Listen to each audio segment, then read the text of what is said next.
দেখো আমরা চলে এসেছি একটা রেস্টুরেন্টে, ফুল ফ্যামিলি। হ্যাঁ, গরম লাগছে না? খারাপ না, ভালো।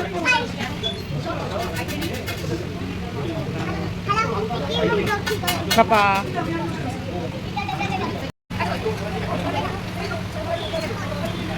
কালিম্পং যাওয়া না থাকলে চলে আসতো, মানে কি বলবো, নিজেও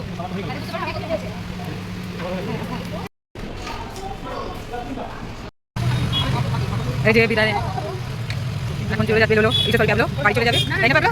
কোথায় যাচ্ছ এখন তুমি? হ্যাঁ বাই। নমস্কার বন্ধুরা, তোমরা সবাই কেমন আছো? আশা করছি তোমরা সবাই খুব ভালো আছো এবং সুস্থ আছো। তো চলো মম ডায়েরি আরও একটি ব্লগে তোমাদের সকলকে স্বাগত জানাই। সবাই এসেছে দিদু বাড়ি, দাদু বাড়ি, আবার কেউ এসেছে ঠাম্মির বাড়ি আর দাদুর বাড়ি। তো স্বাভাবিকভাবেই সবাই এখন স্বাধীন, সব বাচ্চাগুলো স্বাধীন। তো এত গরমে এই যে জলের সাথে এদের মানে খেলা শেষ হচ্ছে না। কখনো স্নান তো কখনো হাত পা ধুচ্ছে, কখনো মুখ ধুচ্ছে, কিন্তু জলের সাথে এদের খেলা শেষ হচ্ছে না। আর এদিকে বাপের বাড়ি এলে আমি কিন্তু তোমাদের সাথে শেয়ার করি সবসময় এই গাছগুলো। এই দেখতেই পাচ্ছ এই গাছটা, এটাই মাকে জিজ্ঞেস করছিলাম। আমি আগে কখনো উচ্ছে গাছের, সত্যি কথা বলতে, ফুল দেখিনি। তো এটা নাকি উচ্ছে গাছের ফুল। উচ্ছে হয়েছিল একটা, মা ওটা পেরে নিয়েছে, কিন্তু ওই উচ্ছেটা মানে একদমই ছোট্ট, আর ওটা পেকেই গেছিলো গাছে। তো যাই হোক, তো তোমাদের সাথে আমি সেগুলো শেয়ার করেই থাকি। আর এখানে দেখো ওই জবা ফুল, এটা কিন্তু পঞ্চজবা বলে। এটা যে কালারটা না একদম মানে পুরো লাল, এখানে একটু পিঙ্কিশ ভাবটা এসেছে, কিন্তু অ্যাকচুয়ালি এটা মানে পুরো লাল এই জবাটা। এটা হচ্ছে পঞ্চজবা। আর এদিকে হচ্ছে কিন্তু মা মানে রান্নার সব আয়োজন করে নিয়েছে অলরেডি। দেখো ডাল হয়ে গেছে। আর এখানে হচ্ছে তোমার রান্নাটা হচ্ছে, তার কারণ আমি তোমাদের আগেই বলেছি, যেহেতু দাদা বৌদি ওরা পুরোপুরি বৈষ্ণব, ওরা নিরামিষ খায়, তো মা কিন্তু রান্নার আয়োজনটা এখানেই করছে। আর এদিকটাতে মা আমরা নর্মালি মানে রান্না করা হয়, আর এদিকটাতে ওরা এলে, দাদা ওরা এলে এই পাশটাতেই রান্নার ব্যবস্থা করা হয়। আর সব নিরামিষ বাসনে ওখানে রান্না করা হয়। আর তারপর দেখো স্নানের শেষে এই তো এদের স্নান অ্যাট লাস্ট শেষ হলো। স্নানের শেষে নয়, অ্যাট লাস্ট এদের স্নান শেষ হলো, তাও যথেষ্ট বকা খেয়েছে। কেউ দিদুর কাছে, ঠাম্মির কাছে বকা খেয়ে তারপর কিন্তু ওরা মানে ঘরে এসেছে। এবার দেখো ঘরে এসে কেউ ফ্যান ছাড়ছে না, মানে সত্যি বলতে এতটাই গরম যে মানে বাচ্চাদের তো বেশি কষ্ট হয়, কারণ ওরা একটু বাদে বাদে দৌড়োদৌড়ি করে, তারপর হাঁপিয়ে যায়। আর এইদিকে ওরা ফ্যানের সামনে থেকে কেউ সরবে না। তো ঠিক আছে, এই তো বসে বসে খেলা করছে সব। এবার এখনও কিন্তু আমাদের লাঞ্চ হয়নি, একটু বাদে লাঞ্চ হবে। ওরা স্নান, ওদের নাকি খিদেই পায় না, এই যে বাচ্চাগুলো, এদের নাকি খিদেই পায় না। আমার ছেলেটাকে তাও তো আমি জোর করে খাইয়ে দিই, ওর অতটা বোধ নেই যেহেতু। আর এই যে এই বাকি তিনজন, একজন মিসিং আছে আপাতত, পরে আসবে। এই যে দুজন, এদের নাকি খিদেই পায় না। আর এদিকে ওই দাদা বৌদি ওরা রাস্তায় গিয়ে ওই মায়ের জন্য ওই নিরামিষ তো আমাদের যেটা আছে গ্যাস ওভেন, ওটা তো মানে একটা সিঙ্গেল আছে, তো ওটাতে রান্না করতে অনেকটা সময় লেগে যায়। 2-4টে আইটেম করলে মানে ভাতের পর এটা ডাল ভাজা সবজি করতে গিয়ে অনেকটা সময় লেগে যায়। তো ওরা গিয়ে ওই গ্যাস ওভেন নিয়ে এসেছে, ডাবল বার্নার গ্যাস ওভেন। তো ওরে বাবা, ওই যে বাক্সটার পেয়েছে, ওই গ্যাস ওভেন তো কাজে লেগে গেছে, কিন্তু বাক্সটার ফেলা গেল না, সেটাও ওদের কাজে লেগে গেছে। এটা নিয়েই ওরা খেলা শুরু করেছে। আর ওদিকে আমার ছেলে চালের ড্রাম থেকে শুরু করে যা পাচ্ছে তাই বাজিয়ে যাচ্ছে, মানে মিউজিশিয়ান হলে যেটা হয়। আর এদিকে দেখো সে ছেলে কিছুতেই ঘুমোবে না, নেতিয়ে যাচ্ছে সে, তাও ঘুমোবে না। তো দাদা বললো দে আমার কাছে দে, ওকে দেওয়ার সাথে সাথে দেখো নিজে থেকেই পোজ নিয়ে নিয়েছে, আর ওই মাথায় একটু হাত বুলিয়ে দিচ্ছে, ঘুমিয়েছে। মানে ওভাবেই টানা 10 মিনিট ছিল, মানে মানে কী বলবো, প্রচুর গভীরে ঘুমিয়ে গেছে। তারপর আমি কিন্তু ওখান থেকে নিয়ে ওকে বিছানায় ট্রান্সফার করি। আর তারপর এই যে বিকেলবেলা মানে ঘুম থেকে সব কটা তো 3টে তো ঘুমোয়নি, শুধু আমারটা ঘুমিয়েছে। তারপর এরা ঘুম থেকে উঠে দেখো এদের এই হলো ওদের শুরু।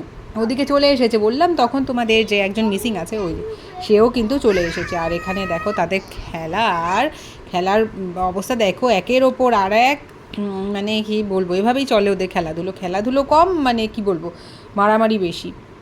তো যাই হোক, এবারে কিন্তু আমাদের প্ল্যান ছিল আজকে মানে বাইরে থেকে খাবার ঘরে এনে একটা খাবার মানে খাওয়া। তো এর আগের দিনও সেমই ঘটনা ঘটেছে। তো আজকে খাওয়ানোর কথা হচ্ছে মানে বৌদি আর দাদাদের মানে আমরা খাওয়াবো, আমি আর ছর্দি মিলে। তো যেহেতু আমার গার্জিয়ান ওখানে নেই, মানে সে তো আমাকে কেউ অ্যালাউ করলো না যে আমি মানে খাওয়াবো। তো ছর্দি আজকে পুরো ছর্দি ওদের ওপর, ছর্দি ওরাই সবাইকে ট্রিট দিচ্ছে। তো আমরা কিন্তু বেরিয়ে গেলাম। এবার আমাদের তো খুঁজতে হবে, আলিপুরদুয়ারে সেরকম খুব একটা নিরামিষ জায়গার অভাব আছে অনেকটাই। তো এবার রাজকমলে আমরা কিন্তু চলে যাচ্ছি। রাজকমল বলে একটা, সেটা শুধুমাত্র মিষ্টির দোকান ছিল, কিন্তু ওখানে এখন নাকি ওপরে রেস্টুরেন্টও হয়েছে। তো আমিও এটা শুনে অবাক হয়ে গেলাম। আর হচ্ছে এটা আমারও ফার্স্ট টাইম যে রেস্টুরেন্টে যাচ্ছি। আর আমি এখনও অবধি আইডিয়া নেই। তো আমি যা শুনেছি দিদি ওদের কাছে যে নাকি ওটা হ্যাঁ মোটামুটি ভালোই। তো যাওয়ার পর কিন্তু আমি সত্যি সারপ্রাইজ হয়ে যাই, সেটা তোমরাও সেটা বুঝতে পারবে। ওই মানে আমি হয়তো ভেবেছিলাম জাস্ট খাবার জন্য টেবিলের ব্যবস্থা করা, তো তারপর না গিয়ে দেখলাম যে না, এক্সপেকটেশনের থেকে একটু বেশি, অনেকটা বেশি ভালো লেগে গেছে ব্যাপারটা। তো এই দেখো আমরা কিন্তু এখন মানে উঠছি, রেস্টুরেন্টে উঠছি। আমরা যেই মানে দোকানটা পার করে গিয়ে রেস্টুরেন্টের দিকে যাচ্ছি, মানে নিচে দোকান, ওপরে কিন্তু রেস্টুরেন্ট।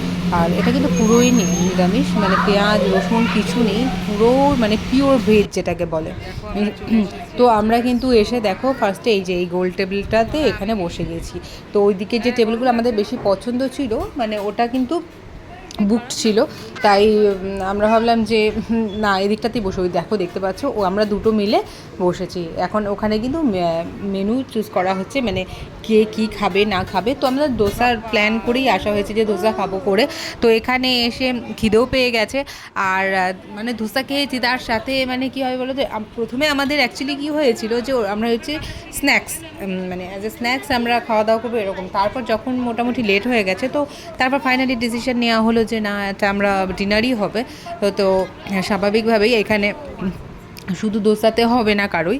তো এখানে হচ্ছে আমরা শুরু করলাম। ওখানে কিন্তু প্রচুর আলোচনা চলছে যে কে কী খাবে, কে কী না খাবে, মানে এই আলোচনায় সবাই ব্যস্ত। তারপর আমরা কিন্তু দেখো জায়গাও চেঞ্জ করে নিয়েছি। ওখানে না বসতে ভালো লাগছিল না, মানে আমরা মানে এমনি ঠিক ছিল, কিন্তু আমরা ওই মানে কি বলবো, ওই ভাইবটা পাচ্ছিলাম না। তো আমরা কিন্তু চলে এসেছি এই মিডলেরটাতে, এই টেবিলটাতে। আর দাদা ওরা যেটাতে ছিল, মানে বৌদি ওরা সেখানেই আছে। আর আমরা কিন্তু চলে এসেছি এই টেবিলটাতে, এই যে রেড কালার যে টেবিলটা দেখছো, তো এটা এখানে চলে এসেছি। এখানে বেশ ভালোই লাগছিলো বসে। তারপর শুধু আমরা ওখানেই ছিলাম না, এই যে তো সবার মানে মানে কার্টেন, মানে বাইরের দিকে যেই টেবিলটা, ওখানটা দেখে আমাদের মনে হচ্ছিলো যে কাশ ওখানে জায়গাটা পেয়ে যেতাম। কিছুক্ষণ বাদে দেখি ওখানে থেকে ওই লোকগুলো উঠে গেছে। আবার কিন্তু আমরা ওই জায়গাটা চেঞ্জ করে চলে যাই ওই লাস্টের দিকে। ওই জায়গাটা আমাদের বেশি ভালো লেগেছে, আমার বলে নয়, আমার সত্যি বাচ্চাগুলো সবাই পাগল হয়ে যাচ্ছে যে ওই টেবিলটাতে বসবে করে। তো যাই হোক, ফাইনালি আমরা ডিসাইড করে নিলাম যে না, আমরা এই টেবিলটাতেই বসবো। তো বসেও গেলাম। এখানে এখন কিন্তু খাবার আসার অপেক্ষা। তো দেরি না করে, বেশ খুব একটা দেরি হয়নি, দোসা কিন্তু এসে হাজির। তার দোসা কিন্তু দেখো রেডি, পুরো রেডি। তাই তোমাদের সাথে একটু শেয়ার করলাম। দেখো, আর দোসাগুলো বেশ একদম অয়েল ফ্রি ছিল, আমি যেটুকুন বুঝলাম মোটামুটি অয়েল ফ্রি ছিল। আর বেশ লাইট, মানে খেয়ে খুব মানে ভালো লাগছে। মানে যদি ফিডব্যাক হিসেবে বলি, মানে নো ডাউট দোসা ভালো, মানে ওই অয়েলি ব্যাপারটা একেবারেই পাওয়া যাবে না দোসাতে। আর সাম্বারটা আর চাটনিটা আমার বেশ ভালো লেগেছে, মানে দোসাটার থেকে বেশি সাম্বার আর চাটনিটা বেশি ভালো লেগেছে। তারপর ওইদিকে দাদা ওরা তো ছোলা বাটুরে, আর ওইদিকে ওই দেখতে পাচ্ছ আমার ভাগ্নিদের জন্য ছোলা বাটুরে করেছে। ওটা দেখেও আবার বলেছে টেস্ট করতে ইচ্ছে করে, পরে কিন্তু আমরা ওটাও খেয়েছি। তারপর লাস্টে আমার আর সর্দির জন্য চলে এসেছে রাইস, আর রাইস মানে ভেজ পোলাও, আর সাথে শাহি পনির। যাই হোক, অ্যাট লাস্ট এটাই বলবো, মানে সবগুলো খাবার মানে নো ডাউট ভালোই লেগেছে, মানে অনেকটা বেশি ভালো লেগেছে। আর খুব ভালো মতো খেয়ে দিয়ে আমরা পুরো পেট পুজো করে তারপর বাড়ির দিকে আর দেরি না করে রওনা দিয়ে দিলাম। ওদের ফোন করে জিজ্ঞেস করা হলো, মা বলছে না, বাইরের খাবার খাবো না, এত গরমে একদম ভালো লাগছে না। তো আর আমার ছেলেও কিন্তু কিচ্ছু খায়নি। আমার ছেলেও ওখানে মানে দোসা খেয়েছে, ওর মানে একটু খাইয়ে দিয়েছে, একটু খেয়েছে, কিন্তু পরে আবার মাকে ফোন করে বললাম যে না, ওর জন্য একটু সেদ্ধ ভাত বসিয়ে দিতে। তো আমি ওর আবার মাঝে মাঝে কী হয়, কখনো কখনো বাইরের খাবার একটু খায়, আবার কখনো কখনো খেতে চায় না। ও বেশিরভাগ যতটা মানে খায় বাইরে গেলে, ওর মানে ডিনারটা কমপ্লিট হয় না। তো এখান থেকে কিন্তু কি বলবো, আমরা আজকে এখানেই ব্লগটা শেষ করছি। এখন কিন্তু সবার বাড়িতে চলে যাওয়ার পালা, আর অনেকটা লেট হয়ে গেছে। এই যে আমার এই ভাগ্নি প্যাবলো, ও কিন্তু এবার ওকে বাড়িতে দিয়ে আসবে। আমার দাদা আর জামাইবাবু দুজন মিলে। আর এবার আমরা টোটো করে বাড়ি ফিরবো, ওকে দিয়ে এসে তারপর ওরা বাড়িতে চলে আসবে। তো বন্ধুরা, ব্লগটি কেমন লাগলো আমায় অবশ্যই জানাবে কমেন্ট বক্সে। আর যারা ইউটিউব থেকে দেখছো তারা আমার চ্যানেলটিকে সাবস্ক্রাইব করে দিও, আর যারা ফেসবুক থেকে দেখছো তারা আমার পেজটিকে ফলো করে দেবে। তো চলো আজকের মতো গুড নাইট, সবাই খুব ভালো থেকো, সুস্থ থেকো।